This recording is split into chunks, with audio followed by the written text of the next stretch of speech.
राज्य महिला आयोग की उपाध्यक्ष अपर्णा यादव आज अमेठी पहुंची, जहां उन्होंने जिला अस्पताल के अलावा अन्य स्थानों का भी निरीक्षण किया। अपर्णा यादव ने वृद्धाश्रम के साथ ही कस्तूरबा गांधी आवासीय विद्यालय का भी निरीक्षण किया। अपर्णा यादव ने निरीक्षण कर सुविधाओं को बेहतर करने के लिए संबंधितों को निर्देश दिए।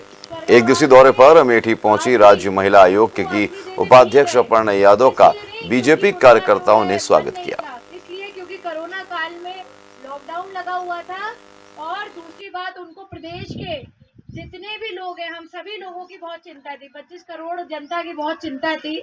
और उन्होंने तब भी ये बात कही थी कि हमारे जितने भी आप पता नहीं उस समय इंचार्ज थी कि नहीं थी जब कोविड चल रहा था, कोविड के टाइम पे जितने भी वृद्धाश्रम थे वहाँ पे खाना पीना, उनका रहन सहन, इन सब की भी बहुत मॉनिटरिंग हो रही थी और उनकी भी जांच परख बहुत ज़्यादा करी थी। तो मैं आपको बताना चाहती हूँ कि सरकार बहुत चिंता करती है आप लोगों की। ऐसा नहीं है कि आप लोग वृद्ध हो गए हैं तो आपकी चिंता करना हमने छोड़ दी है। आज मैं उत्तर प्रदेश राज्य महिला आयोग की तरफ से आई हूँ, इसी संदेश के साथ आई हूँ कि आपको जो है समस्त चीज़ें यहाँ पर जो भी हो, और अगर आपको कोई दिक्कत भी हो रही हो तो वो भी आप मुझसे बताएं। मैं आपकी बात सुनने के लिए आई हूँ यहाँ पे।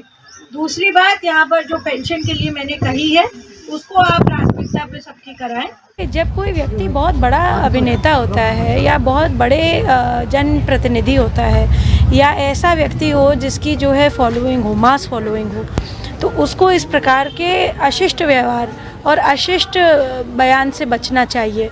जहां हम देश में आधी आबादी को बढ़ाने के लिए बात कर रहे हैं, जहां हम इस बारे में बात कर रहे हैं और आदरणीय प्रधानमंत्री श्री नरेंद्र मोदी जी लगातार चिंता कर रहे हैं कि हमारे देश की बेटी कैसे आगे बढ़े।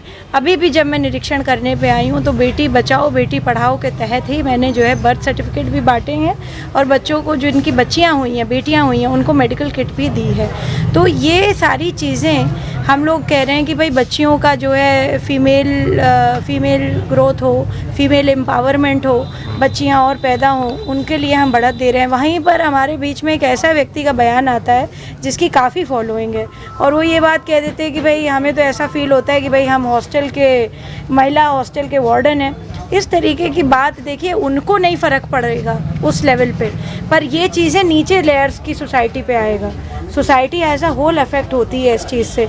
तो जो मिडिल क्लास है, जो लोअर मिडिल क्लास है, वो कहीं ना कहीं जो है समझेगा कि उसको जो है नहीं, बेटी की जगह अगर लड़का होता हमारा तो ज़्यादा बेटर होता। तो इस तरीके की जो है बयान से बचना चाहिए। और ये अगर उनको डिस्कस करना था तो वो अपने पुत्र से डिस्कस करते, इसको आपको बाहर बोलना नहीं चाहिए था। और मैं तो कहूँगी वो अपने घर की महिलाओं से माफ़ी मांगे कि अगर वो हैं चिरंजीवी हैं तो भाई माता के ही कोख से जन्म लिया उन्होंने।